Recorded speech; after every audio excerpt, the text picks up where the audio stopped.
કેમ છો મિત્રો? આજે દાખલા નંબર 6 આશા અને ઝરણા 3:2 ના પ્રમાણમાં નફો નુકસાન વહેંચતા એક પેઢીના ભાગીદારો છે. મિત્રો તમારી સમક્ષ રકમ અહીંયા છે જ, રકમમાં ધ્યાન આપીશું. આ દાખલામાં ફક્ત અને ફક્ત એક જ પોઈન્ટ ભાડા પટ્ટાનું મકાન એ ખૂબ જ અગત્યનો હવાલો છે. બાકી બધું જ તમને ફાવે એમ છે. જોઈ લઈએ છે કેવી રીતે છે બધું. નીચે આપેલ કાચા સરવૈયા તથા હવાલા પરથી પેઢીના વાર્ષિક હિસાબો તૈયાર કરો. જમા બાકીમાં જોઈએ તો મૂડી, આશા, ઝરણા, લેણદારો, ખરીદ પરત, બેંક ઓવરડ્રાફ્ટ, દેવી હુંડીઓ, વેચાણ, વટાવ, ગાલખાદ અનામત, મજૂરીના બાકી દેવા કૌંસમાં લખો ચૂકવવાની બાકી મજૂરી. મજૂરીના બાકી દેવાનું બીજું નામ છે ચૂકવવાની બાકી મજૂરી. 8% લોન ઉપાડ, દેવાદારો, સ્ટોક, વેચાણ માલ પરત, રોકડ શિલ્લક, લેણી હુંડી, ખરીદી, ગાલખાદ, યંત્રો પર ઘસારો. મિત્રો આ બાબત ખાસ ધ્યાન રાખવાની છે તમારે. યંત્રો પર ઘસારો કાચા સરવૈયામાં આપ્યો હોય તો એનો મતલબ યંત્રો પર ઘસારો ગણાઈ ગયો છે, પણ હવાલામાં ફરીથી પાછો યંત્રો પર ઘસારો ગણવાનો કયો હોય તો એનો મતલબ અધૂરો ગણાયો છે, હજુ બાકીનો ગણવાનો બાકી છે. આવે ત્યારે સમજીએ કેવી રીતે કરીશું. ફર્નિચર, પરચુરણ ખર્ચા, ભાડા પટ્ટાનું મકાન કૌંસમાં મુદત આપેલી છે, ગુપ્ત હવાલો બતાવે છે. એટલે કે આપણે એક મકાન ભાડા પેટે લીધું હતું 1/10/2014 માં, અને એ વખતે આપણે 5 વર્ષનો કોન્ટ્રાક્ટ કર્યો હતો. પાઘડી અદ્રશ્ય મિલકત છે, વેપાર ખર્ચા, ભાડું, કરવેરા, આવક માલ, ગાડા ભાડું, વીમા પ્રીમિયમ, પગાર, મજૂરી, અગાઉથી ચૂકવેલો વીમો. બંને બાજુનો સરવાળો 2,70,300. હવાલા ચેક કરી લઈએ. આખર માલનો સ્ટોક 55,000 છે, જેની બજાર કિંમત 10% વધુ છે. મિત્રો એક વસ્તુ યાદ રાખો કે આખર માલના સ્ટોકનું મૂલ્યાંકન બજારની કિંમત વધારે હોય તો એને ધ્યાનમાં લેવાની નથી. જો આખર માલના સ્ટોકનું મૂલ્ય ઘટતું હોય તો ધ્યાનમાં લેવું, વધતું હોય તો ધ્યાનમાં લેવું નહીં. ભાગીદારોને મૂડી પર વાર્ષિક 6% લેખે વ્યાજ આપવાનું. ઉપાડ પર આ પ્રમાણે વ્યાજ વસૂલ કરવાનું છે. કયું છે તે મુજબ. આશા પાસેથી 400, ઝરણા પાસેથી 350. હવે ખૂબ અગત્યનો ટોપિક, યંત્રો પર 10% અને ફર્નિચર પર 5% લેખે ઘસારો ગણો. મિત્રો અહીંયા જુઓ, યંત્રો પર કાચા સરવૈયામાં ઘસારો ગણીને આપી દીધું અને હવાલામાં પણ ગણવાનું કહ્યું છે.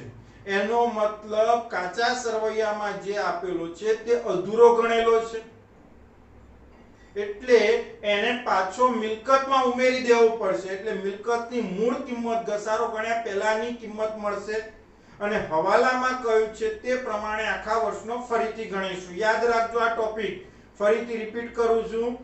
કાચા સરવૈયામાં આપેલો ઘસારો અધૂરો છે. કેવી રીતે ખબર પડી? તો હવાલામાં આપણને ફરીથી ગણવાનું કહ્યું એટલે ખબર પડી. જો હવાલામાં ના કહ્યું હોત તો આપણે માની લે કે કાચા સરવૈયામાં જે ઘસારો છે આખા વર્ષનો પૂરેપૂરો છે. એટલે હવે શું કરવું? કેટલા મહિનાનો છે ગણેલો એ આપણને ખબર નથી, કેટલા મહિનાનો ગણવાનો બાકી છે ખબર નથી. એટલે કાચા સરવૈયાનો ઘસારો મિલકતમાં પાછો ઉમેરી દઈશું યંત્રોમાં, એટલે આપણને વર્ષની શરૂઆતની યંત્રની બાકી પાછી આવી જશે. હવે એની પર હવાલા મુજબ આખા વર્ષનો ઘસારો ગણી લઈશું. ક્લિયર? જ્યારે એટલે કે યંત્રો આગળ ટીક કરીશું. ફર્નિચર પર 5% લેખે ઘસારો છે, ફર્નિચર ઉપર પણ મિત્રો ટીક કરો. દેવાદારો પર 5% લેખે સકમન લેણાની જોગવાઈ, દેવાદારો આગળ ટીક કરો. ચૂકવવાના બાકી ખર્ચાઓમાં પગાર, પરચુરણ ખર્ચ અને ભાડું ટીક કરી લો. ચલો, પગાર તમને નીચેથી ત્રીજું આપેલું છે, પરચુરણ ખર્ચ ફર્નિચરની નીચે આપેલું છે, અને ભાડું જે આપેલું છે તે વેપાર ખર્ચની નીચે જુઓ, ભાડું અને કરવેરા એની આગળ ટીક કરીશું. ક્લિયર? હવે જરૂરી ખાતા મિત્રો ફરીથી એક વખત ચેક કરી લો. જરૂરી ખાતામાં કયા કયા ખાતા બનાવવાના? વેપાર ખાતું વિગત ઓછી છે એટલે અડધા પેજ કરતા નાનું હશે તો ચાલશે. નફા નુકસાન ખાતું ફરજિયાત એક પાનાનું જ બનાવવાનું. એમાં ઓફિસ વહીવટી ખર્ચા 6 થી 7 લાઈન, વેચાણ વિતરણ ખર્ચા 4 લાઈન, નાણાકીય ખર્ચા 2 થી 3 લાઈન, બાકી વધુ અન્ય ખર્ચ કે નુકસાન. નફા નુકસાન ફાળવણી ખાતું અડધા પાનાનું મૂડી ખાતા. અહીંયા મારે ગણતરી તમને સમજાવવા માટે જગ્યા રાખેલી છે. એની નીચે પાકું સરવૈયું, એમાં મૂડી, અનામત અને વધારો, દેવાને જોગવાઈ. બિન ચાલુ મિલકતો મિત્રો અહીંયા ઓછામાં ઓછી 10 લાઈન જવા દો. ફરીથી એક વખત કહું છું, 10 લાઈન જવા દેજો, કારણ કે યંત્રો છે, ફર્નિચર છે, ભાડા પટ્ટાનું મકાન છે, પાઘડી છે, 4 મિલકતો છે, 4 દુની 8 લાઈન તો જોઈએ જ. રોકાણો પર 2 લાઈન વધારે જવા દેવાની કોઈ જરૂર નથી. બાકી બધું ચાલુ મિલકત અને લેણા. ફટાફટ તમે ખાના દોરી લો. દાખલો ગણવાની મિત્રો શરૂઆત કરીએ આપણે. સૌથી પહેલા શું લખવાનું યાદ કરો. ચલો ફટાફટ. શું લખતા હતા? મૂડી અને ઉપાડ. જેટલી એન્ટ્રી આવડે ને એટલું પહેલા વિડિયો સ્ટોપ કરીને જાતે આપી દો. ચલો ફટાફટ. અને ત્યાર પછી તમે હું દાખલો ગણાવું ને એની સાથે તમારા ગણાયેલા દાખલાને ચેક કરો ક્યાં ભૂલ થયેલી છે. તો મૂડી ખાતાની શરૂઆતમાં વર્ષ શરૂ થશે 1/4/2016. બાકી આગળ લાવ્યા. આસાની મૂડી 40,000, ઝરણાની મૂડી 35,000. ઉપાડ મૂડી ખાતાની ઉધાર બાજુ 31/3/17 વર્ષ પૂરું થાય દિવસ.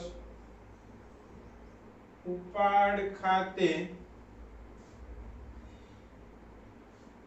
9,000 8,000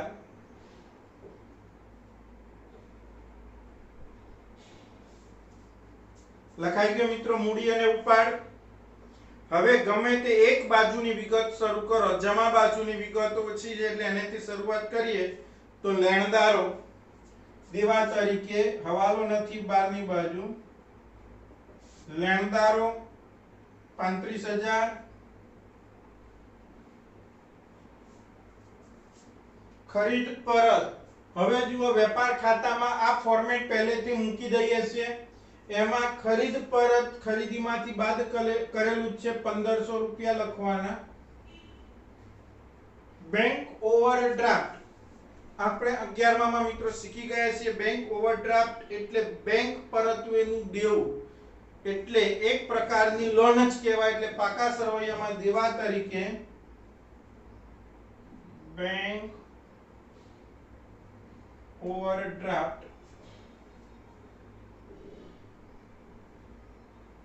4,000.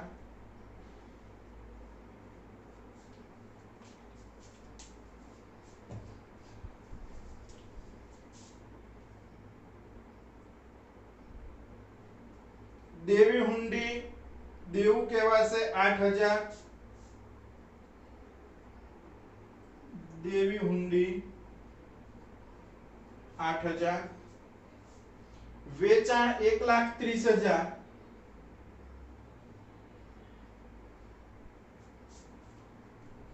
વટાવ જમા બાજુ છે એટલે મળેલો વટાવ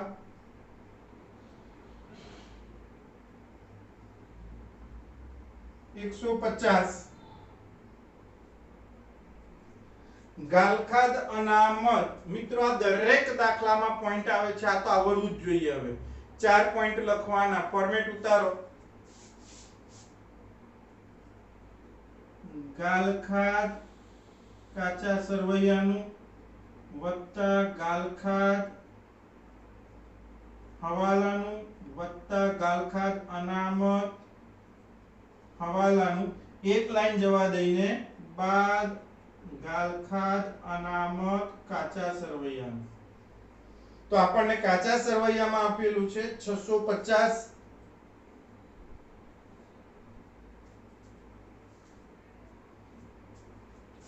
મજૂરીના બાકી દેવા એનો મતલબ શું થાય? ચૂકવવાની બાકી મજૂરી. લાસ્ટ ટાઈમ આપણે સમજી ગયા હતા કે કાચા સરવૈયામાં કોઈ ખર્ચ ચૂકવવાનો બાકી કે અગાઉથી ચૂકવેલો આપ્યો હોય અથવા તો કોઈ આવક મળવાની બાકી કે અગાઉથી મળેલ આપી હોય તો સીધી એને એક જ એન્ટ્રી પાકા સરવૈયામાં દર્શાવી. હવે ચૂકવવાનું બાકી એટલે આપણા માટે દેવું કહેવાય અને દેવા કઈ તો દીધું જ છે. મજૂરીના બાકી દેવા અથવા તો એને ચૂકવવાની બાકી મજૂરી પણ કહેવાય. કેટલા રૂપિયા ચૂકવવાની બાકી છે? 1000. 8% લોન. મિત્રો આ ખાસ યાદ રાખો, કોઈ પણ લોન હોય, ચાહે ભાગીદારે પેઢીને લોન આપી હોય, મિત્રની હોય કે બેંકની લોન હોય, કોઈ પણ લોન હોય દેવા તરીકે દર્શાવવાની. ગુપ્ત હવાલો છે એટલે અંદર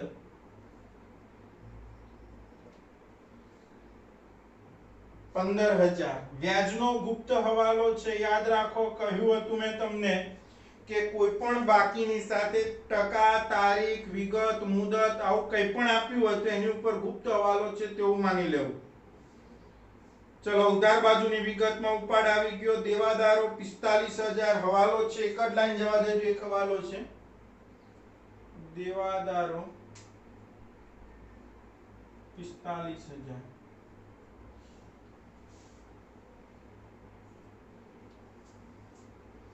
સ્ટોક 1/4 એટલે શરૂનો આવશે.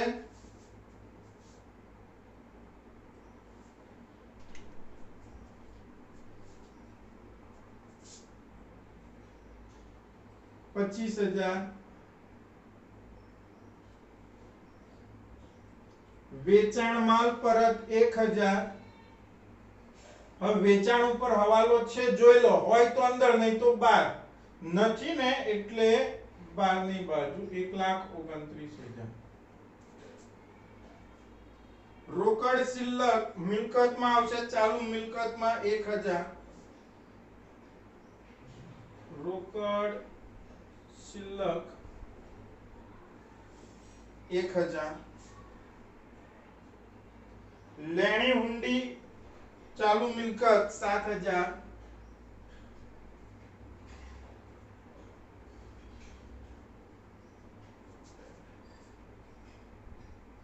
ખરીદી 70,000. ખરીદી ઉપર હવાલો છે, અન્ય રીતે ગયેલ માલ કે એવું કઈ આપ્યું છે, જુઓ, હોય તો અંદર, નહીં તો બહાર. નથી તો બહારની બાજુ આવશે 68,500. ગાલખાદ કાચા સરવૈયાની છે, 200 રૂપિયા ફોર્મેટમાં.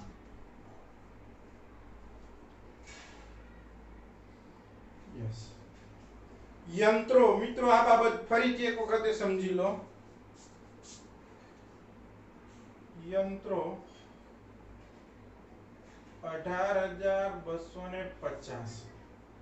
કાચા સરવૈયામાં ઘસારો આપ્યો છે એનો મતલબ ગણાઈ ગયો છે, બરાબર. હવે જો હવાલામાં કંઈ જ ના કીધું હોત ને તો કાચા સરવૈયાનો ઘસારો તમે નફા નુકસાન ખાતામાં ઉધાર બાજુ દર્શાવો. પણ હવાલામાં ફરીથી યંત્રો પર ઘસારો ગણવાનો કયો છે, એનો મતલબ જે તમને કાચા સરવૈયામાં આપેલો છે ને અધૂરો છે. તો કેટલા મહિનાનો ગણ્યો છે, કેટલા મહિનાનો બાકી આપણને ખબર નથી. એટલે આપણે શું કરીશું, કાચા સરવૈયાનો ઘસારો પાછો યંત્રમાં ઉમેરીશું, એટલે યંત્રની શરૂની બાકી આપણને મળે, એની પર આખા વર્ષનો ઘસારો ફરીથી ગણીશું. તો કાચા સરવૈયાનો ઘસારો પ્લસ કરો, કાચા સરવૈયાનો કેટલો આપેલો છે? 1750. એનો મતલબ 20,000 ના યંત્રો આપણી પાસે હતા શરૂઆતમાં. હવે એની ઉપર આખા વર્ષનો ફરીથી ઘસારો ગણી લઈશું. ફર્નિચર 6,000.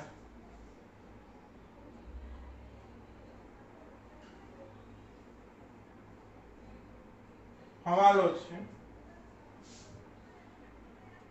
પરચુરણ ખર્ચા ઓફિસ અને વહીવટીમાં આવશે 750.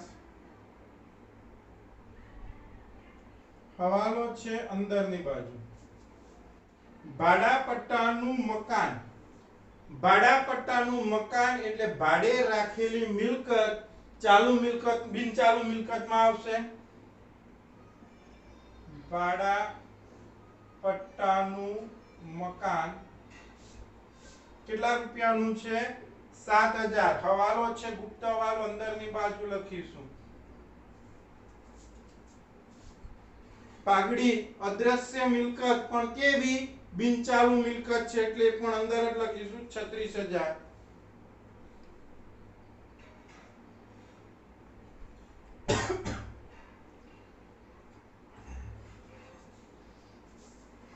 વેપાર ખર્ચા વેચાણ વિતરણમાં 1450.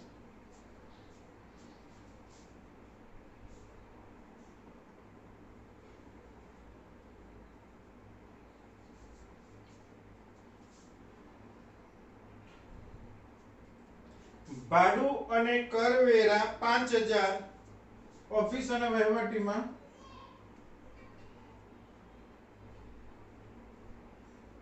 હવાલો છે અંદરની બાજુ લખો 5000. આવક માલ ગાડા ભાડું વેપાર ખાતામાં આવશે. આવક માલ ગાડા ભાડું 300 રૂપિયા. વીમા પ્રીમિયમ ઓફિસ અને વહીવટીમાં આવશે. વીમા પ્રીમિયમ 500 રૂપિયા. હવાલો નથી એટલે સીધું 12.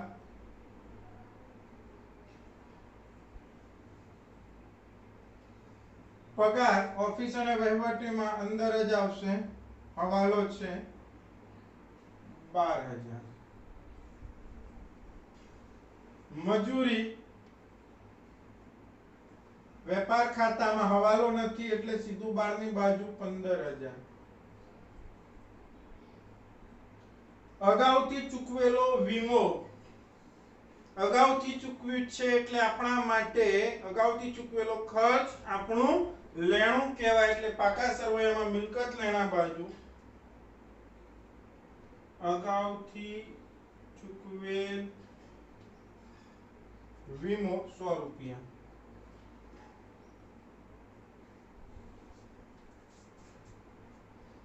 હવે મિત્રો હવાલા જેટલા હવાલા તમને જાતે ફાવે એટલા તમે જાતે એન્ટ્રી આપો. સૌથી પહેલો આખર માલનો સ્ટોક 55000 છે જેની બજાર કિંમત 10% વધુ છે. વધુ હોય તો ધ્યાનમાં લેવાય નહીં. ઓછા હોય તો જેટલા ટકા ઓછા હોય એટલા ટકા બાદ કરવા પડે. તો આખર માલના સ્ટોકની એક અસર વેપાર ખાતામાં આખર માલ સ્ટોક 55000. બીજી અસર ચાલુ મિલકતમાં આખર માલ સ્ટોક 55000.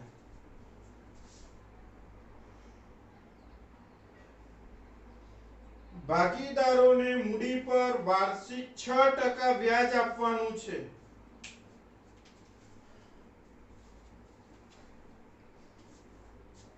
એકત્રીસ 3/17 મૂડી પર વ્યાજ 40000 ના 6% 2400 થાય.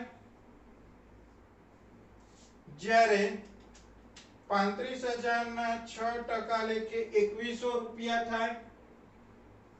આની બીજી અસર ફાળવણી ખાતામાં ઉધાર બાજુ પેઢી માટે ખર્ચ કહેવાશે એટલે એક લાઈન જવા દેજો.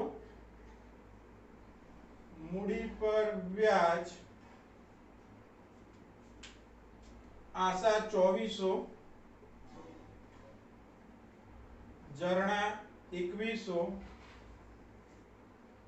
4500. એ જ પ્રમાણે ઉપાડ પર જેવું કહ્યું છે એ પ્રમાણે તમારે વ્યાજ ગણવાનું છે. આપી જ દીધેલું છે ગણીને. ઉપાડનું વ્યાજ ઉપાડની નીચે આવશે. ઉપાડ પર વ્યાજ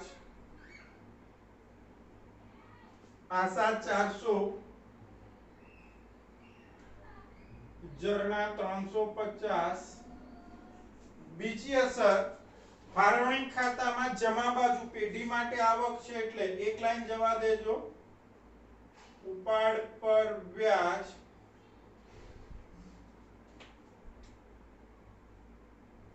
આશા 400, ઝરણા 350, 750. યંત્રો પર 10% અને ફર્નિચર પર 5% ઘસારો ગણવાનો છે. હવે અહીંયા તમે જોઈ શકો છો યંત્રો કેટલા છે આપણી પાસે 20000 ના. આમ તો 18000 આપેલા છે, પરંતુ ઘસારો જે ગણાઈ ગયેલો કાચા સરવૈયામાં આપ્યો હતો એ તમે પાછો ઉમેરી દીધો. ખ્યાલ આવી ગયો? એટલે પાછો ઉમેર્યો એટલે 20000 શરૂની બાકી આવી, એમાંથી બાદ કરો ઘસારો હવાલાનો આખા વર્ષનો. કેટલા ટકા કયો છે તમને? 10%. 10% પ્રમાણે 2000 રૂપિયા થાય. એટલે 12 ની સાઈડે 18000. બીજી અસર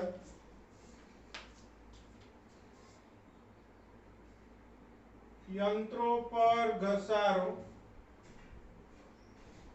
રકમ કેટલી છે? 2000.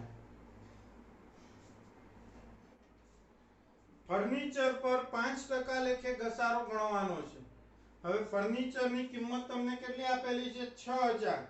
એના પર 5% લેખે ઘસારો કેટલો થશે? 300 થશે.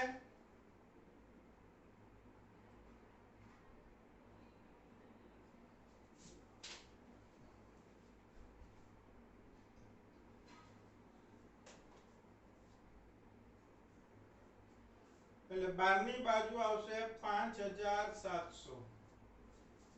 એની બીજી અસર આપીશું નફા નુકસાન ખાતાની ઉધાર બાજુ. ફર્નિચર પર ઘસારો 300 રૂપિયા. હવે દેવાદારો પર 5% લેખે શકમંદ લેણાની જોગવાઈ કરો. દેવાદારો કેટલા આપેલા છે આપણને? 45000. એના 5% 2250. ગાલખાદ અનામત હવાલાની બાદ કરો. ચલો 45000 માંથી 2250 જાય એટલે આવશે 42750.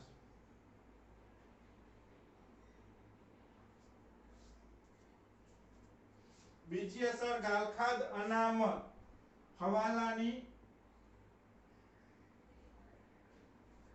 ગાલખાદ હવાલામાં નથી એટલે સરવાળો કરો. 200 + 2250 2450. એમાંથી 650 બાદ કરો. 1800 રૂપિયા 12 ની બાજુએ રહેશે. ચૂકવવાના બાકી ખર્ચાઓમાં પગાર 400 રૂપિયા ચૂકવવાનો બાકી બોલે છે, વત્તા ચૂકવવાના બાકી હોય તો ઉમેરવાનું છે એટલે ઉમેરો 400 રૂપિયા. 12400. બીજી અસર ચૂકવવાનું બાકી એટલે દેવું. ચૂકવવા બાકી પગાર 400. પરચુરણ ખર્ચ 75 રૂપિયા ચૂકવવાનો બાકી છે, વત્તા ચૂકવવાનો બાકી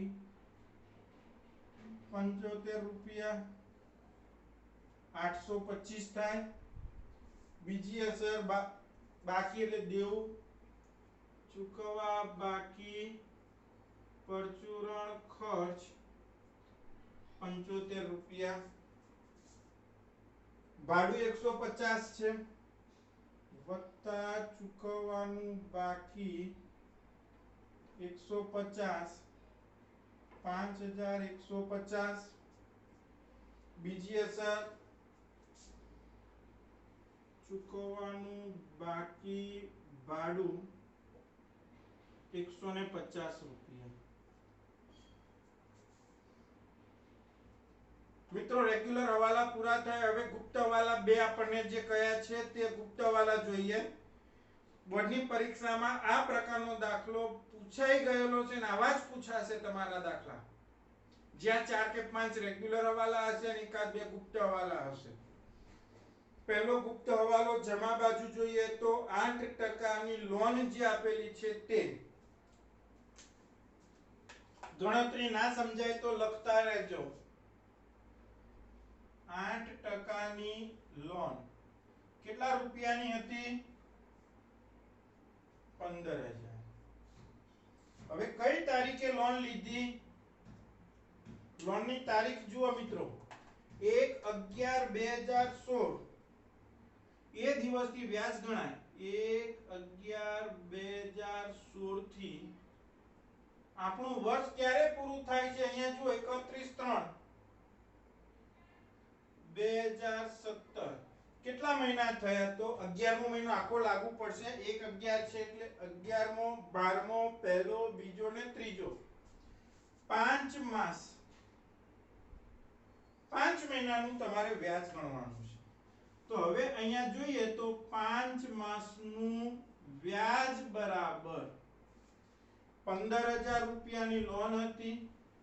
કેટલા ટકા વ્યાજ ગણાશે? તો અહીંયા ટકાનો દર આપી દીધેલો છે. વ્યાજનો દર 8% એટલે ગુણ્યા 8% કરો. 1200 રૂપિયા થયા. કેટલા મહિનાનું ગણવાનું છે? ગુણ્યા 5/12. જેટલા મહિનાનું શોધવાનું એટલા મહિના વડે ગુણીને 12 વડે ભાગી દો. તો 15,000 ગુણ્યા 8% 1200 ગુણ્યા 5/12 500 રૂપિયા આવશે. એટલે કે લોન પર 500 રૂપિયા વ્યાજ ચૂકવવાનું બાકી છે. એટલે લોનમાં પ્લસ કરીશું, વત્તા બાકી વ્યાજ 500. આને અલગ પણ બતાવાય વ્યાજને, પણ આપણે અંદર જ ઉમેરીએ છીએ. બીજી અસર, લોનનું વ્યાજ એ નાણાકીય ખર્ચ કહેવાય. એટલે નાણાકીય ખર્ચમાં લખો 8%ની લોનનું વ્યાજ 500 રૂપિયા. એક ગુપ્ત હવાલો પૂરો થયો.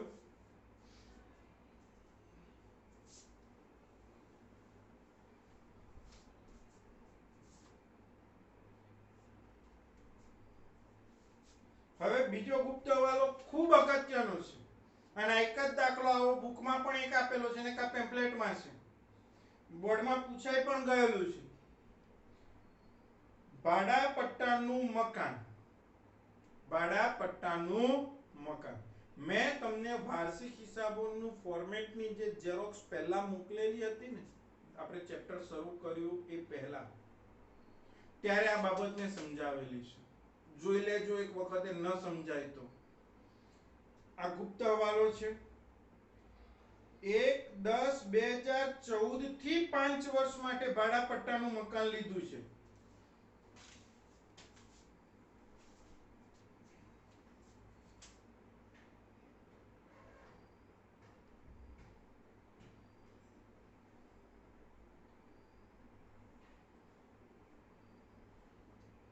એક 10/2014 થી 5 વર્ષ માટે લીધું છે. એટલે કે 5 વર્ષનું ભાડું એક સાથે આપણે ચૂકવી દીધું. જેમ જેમ વર્ષ પૂરું થાય તેમ તેમ એનું ભાડું માંડી વાળીને નફા નુકસાન ખાતામાં ખર્ચ તરીકે લાવવું પડે. ક્લિયર? હવે અત્યારે હાલ કયું વર્ષ ચાલે છે? 31/3/17 પૂરું થયું, તો શરૂ ક્યારે થયું હશે? 1/4/2016 થી 31/3/2017. આ આપણું ચાલુ હિસાબી વર્ષ છે. એમાં કેટલા રૂપિયા માંડી વારવાના છે એ આપણે શોધવાનું છે. તો પહેલા અહીંયા જુઓ, ક્યારે મકાન ભાડે લીધું? તારીખ 1/10/2014. હવે આ જે મકાન ભાડે લીધું એના પછી તરત કઈ તારીખે વાર્ષિક હિસાબ આવ્યો હશે? 31/3/15 ના રોજ એમને વાર્ષિક હિસાબ કર્યો હશે, વર્ષ પૂરું થયું. કેટલો સમયગાળો થયો? કેટલો સમયગાળો થયો? 6 માસ. આનો મતલબ જ્યારે મકાન ભાડે લીધું એ વર્ષે હિસાબોમાં 6 મહિનાનું ભાડું ગણ્યું હશે. હવે બીજું હિસાબી વર્ષ આના પછીનો તારીખ 1/4/15. વર્ષ પૂરું ક્યારે થાય? 31/3/16. એક વર્ષ. આએ માંડી વાળ્યું. પહેલા 6 માસના માંડી વાળ્યા, પછી 1 વર્ષના માંડી વાળ્યા. આ ઓલરેડી આપણે માંડી વાળ્યા છે એટલે બાદ કરી દીધેલા છે. હવે આપણો હિસાબી વર્ષ આવશે તારીખ 1/4/2016 થી તારીખ 31/3/2017. આ આપણું ચાલુ હિસાબી વર્ષ છે. એમાં કેટલા રૂપિયા માંડી વાળવાના છે આપણે જાણવાનું છે. હવે કુલ મુદત કેટલી છે? 5 વર્ષ. એમાંથી 6 મહિના અને 1 વર્ષ આ બંનેનો સરવાળો કરીએ તો કેટલો થાય? 1.5 વર્ષ નીકળી ગયું. 5 વર્ષ માટે લીધું હતું એમાંથી 1.5 વર્ષનું ભાડું તો વપરાઈ ગયું, માંડી વાળ્યું હશે, એટલે કેટલા બાકી રહ્યા? બાકી મુદત કહેવાય. આનો મતલબ 5 વર્ષ માટે ભાડે મકાન લીધું હતું એમાં 1.5 વર્ષ તો ગયું, એટલે હજુ આપણને મકાન કેટલો સમય વાપરવા મળશે? 3.5 વર્ષ સુધી વાપરવા મળશે ને હજુ મકાન. તો એ 3.5 વર્ષમાં એ ભાડા પટ્ટાની જે 7,000 રૂપિયા છે ફાળવી દેવાના. તો 7,000 રૂપિયા 3.5 વર્ષના, તો 1 વર્ષના કેટલા? તો 7,000 ભાગ્યા 3.5 કરો. 2,000 રૂપિયા એક વર્ષનું ભાડું કહેવાય. બીજા વર્ષનું 2,000, ત્રીજા વર્ષનું 2,000 એટલે 6,000, અને છેલ્લો 6 મહિના વાપરીશું એટલે એનું 1,000 રૂપિયા. ટોટલ 7,000 રૂપિયા 3.5 વર્ષના થઈ ગયા. હવે આ વર્ષે આપણે આખું વર્ષ મકાન વાપર્યું એટલે એમાંથી માંડી વાળીશું 2,000 રૂપિયા, એટલે 5,000 રૂપિયા રહ્યા. હવે આ એક પ્રકારનો ઘસારો જ કહેવાય, એટલે નફા નુકસાન ખાતાની ઉધાર બાજુ માંડી વાળેલ મકાન 2,000. જે મિત્રોને ખ્યાલ નથી આવ્યો એ ફરીથી ધ્યાન આપશે. આ તારીખથી આપણે 5 વર્ષ માટે મકાન લીધું. હવે આજની તારીખ એટલે કે આપણે જે વર્ષે હિસાબ કરીએ છીએ એ વર્ષ પહેલા આપણે ઓલરેડી જ્યારે મકાન ભાડે લીધું એ હિસાબી સમયમાં 6 મહિના વપરાશ થઈ ગયો, એના પછી 1 વર્ષ વપરાશ થયો, એટલે 1.5 વર્ષ તો ઓલરેડી વપરાઈ ગયું. હજુ 3.5 વર્ષ આપણને વાપરવા મળશે. 7,000 રૂપિયા 3.5 વર્ષના ગણવાના, તો 1 વર્ષના કેટલા થયા કહેવાય? 2,000 રૂપિયા. એટલે 2,000 રૂપિયા આ વર્ષ પૂરું થયું એટલે એના બાદ કર્યા, નફા નુકસાનમાં દર્શાવ્યા. ક્લિયર? હવે સરવાળા કરી લઈશું.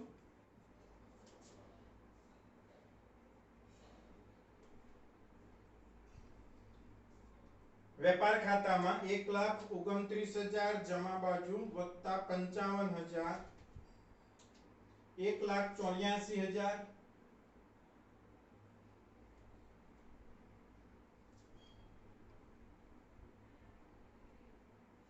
એમાંથી માઈનસ કરીશું 25,000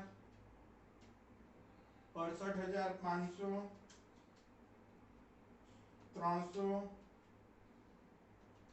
15,000 75,200 રૂપિયા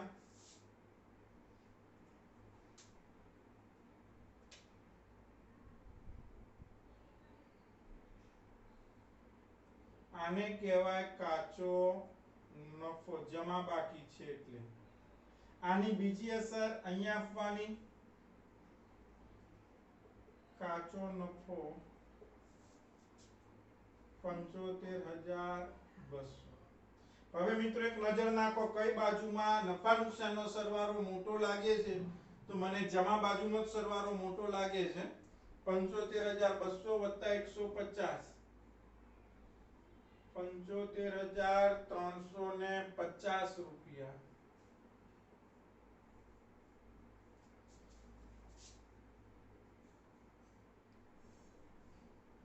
ચલો બાકીના સરવાળો કરીને બાદ કરો ઉધાર બાજુનો. 4,300 26,925 રૂપિયા આવે છે મિત્રો. બાદ કરો 75,350 એટલે ટોટલ સરવાળો થશે 48 અને ટોટલ નફો આવશે 48,425 રૂપિયા. 48,425 રૂપિયા ચોખ્ખો નફો. આની બીજી એન્ટ્રી ક્રોસમાં આવશે. ચોખ્ખો નફો 48,425 રૂપિયા.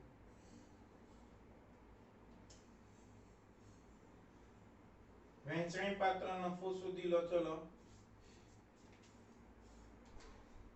48,425 વત્તા 750 49,175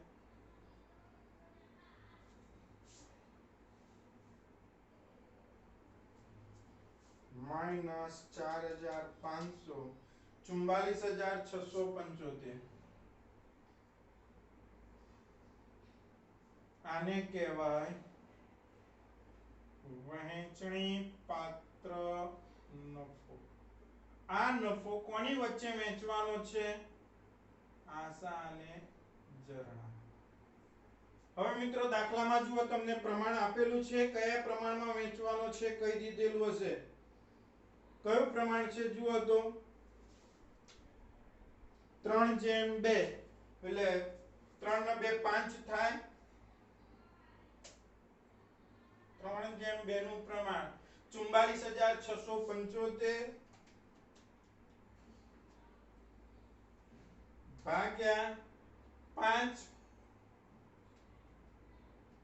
3 કરીને બરાબર 26,805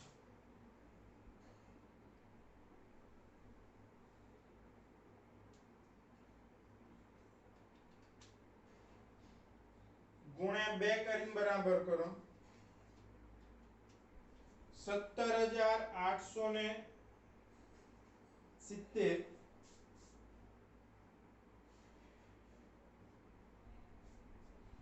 બીજી અસર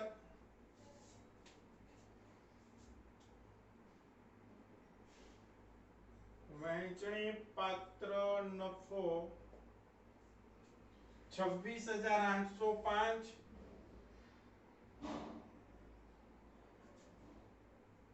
17,870. હવે આખાની મૂડી શોધવાની.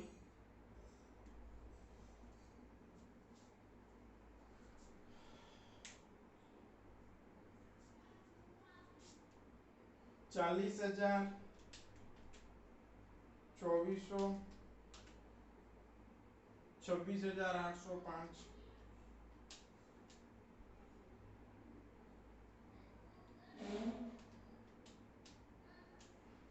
69,205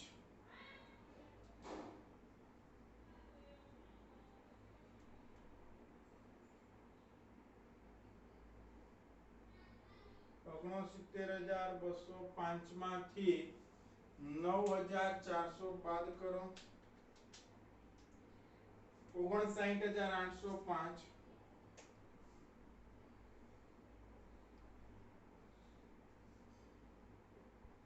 બાકી આગળ લઈ ગયા. આખરની મૂડી એ જ પ્રમાણે 35,000 2100 17,870 54,970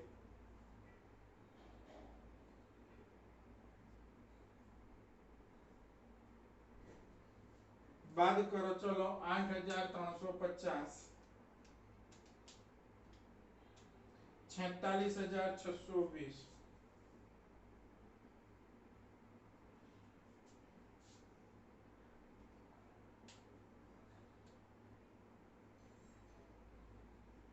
59,805 જણાની આખાની મૂડી 46,620 ચલો બંનેનો સરવાળો કરો પેઢીની કુલ મૂડી મળશે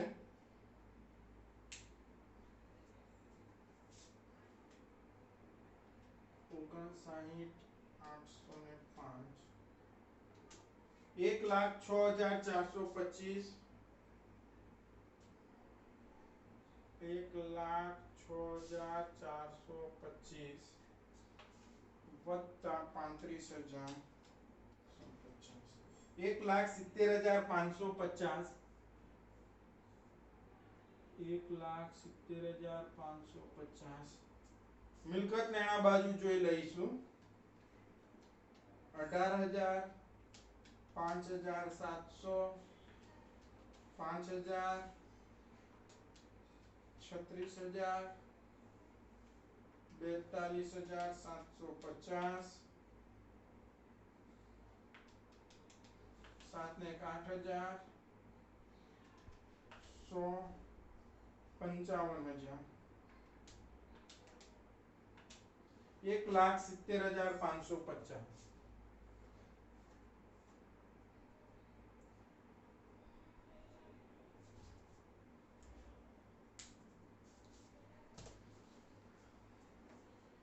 મિત્રો ખાલી એક જ આ પોઈન્ટ જ અગત્યનો હતો, બાકી બધું તમને ફાવે તેવું જ હતું. ફરીથી આ દાખલો તમે જાતે ગણો. દરેક મિત્રો દાખલો ગણાઈ જાય ને એટલે વિડિયોની નીચે જે તમને લાઈક કરવાનું છે એને એક વખત લાઈક કરો. તો અપેક્ષા રાખું મિત્રો હવે તમે નિયમિત કામ કરતા જ રહેશો.